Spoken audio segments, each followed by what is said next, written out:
getting into real estate those first few years, and this is great for realtors that are getting in the business now, who are newer now, is that during those years, those tough years when everybody else was getting out, we had just got in. We didn't know any better. Right on. I didn't know that people actually had to work this hard on. I was like, okay, we really got to work hard. Like, wow, I didn't know real estate was so difficult. Right. And I'd make calls and do signs and door knocking and do all that different stuff. But the crazy thing is the need to have to do that level of marketing and trying to get business made me who the realtor I was later, as far as building that solid database, getting those initial sphere started. So now I had people I could start calling, going back to them. And really, once the easy market came, I'm like, this is gravy. I just did a tough. I didn't even know it was tough until it wasn't. Right.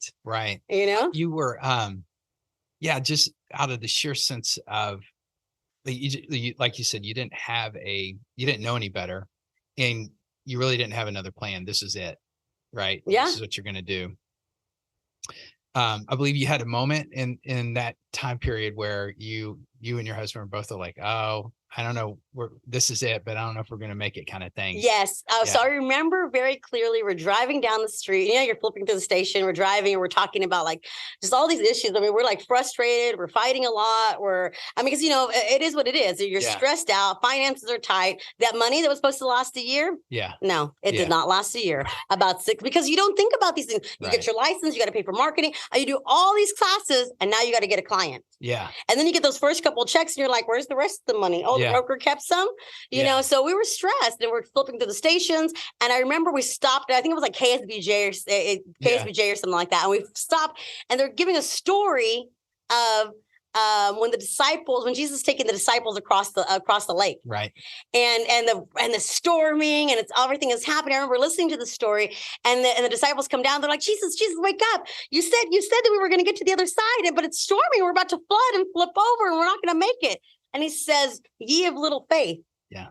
I said we'd make it across. I never stopped. I never said it would be easy. Right. And he went up on deck and he calmed the waters. Right on. Right. Yeah. And at that moment when that happened, I told my husband, I was like, you know what? We're going through this turmoil so that we can get to the lake where it's going to be better. Like we have to stick through it.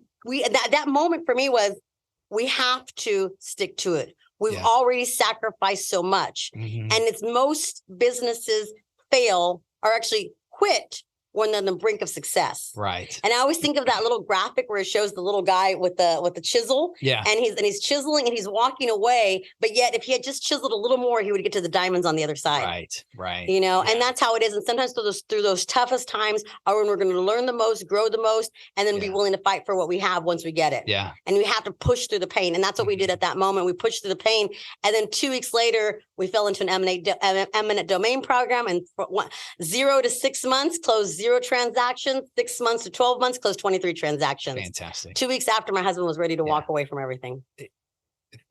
So this is such a great point, because I think right now I know there's a lot of people in our industry that are questioning, gosh, do I stick with it? Right. Like, this is really hard. It's not what I thought it was going to be. They put in the time and the effort. And right now, maybe in this market, they're not necessarily feeling. I'm going to tell you right now, it's kind of like anything. The best flowers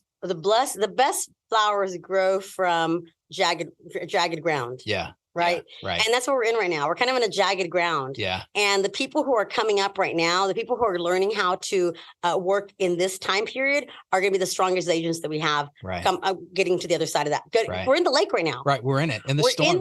We're in the storm and it's happening right now. When we get to the other side, what's going to happen is we're going to have a bunch of better agents out there. Right. We're going to have more people who are more cold. They've had to get more knowledge. Right. They've had to get more experience. They've had to become a better agent, because it's not just falling in their lap anymore.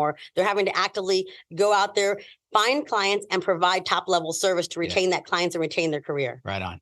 And I like that. Provide top level service to retain their clients and their career. Yeah. Because right now, I think people took it for granted. Yeah. And maybe they didn't provide that level of service before because they're like, me, I can get another client. No big deal. Exactly. No, I mean, it is a big deal, because this is your lifeline. This is your sphere. This is the database that you're going to continue to go back to and pull from. And you want them to be your friend always, know, know, like, and trust you.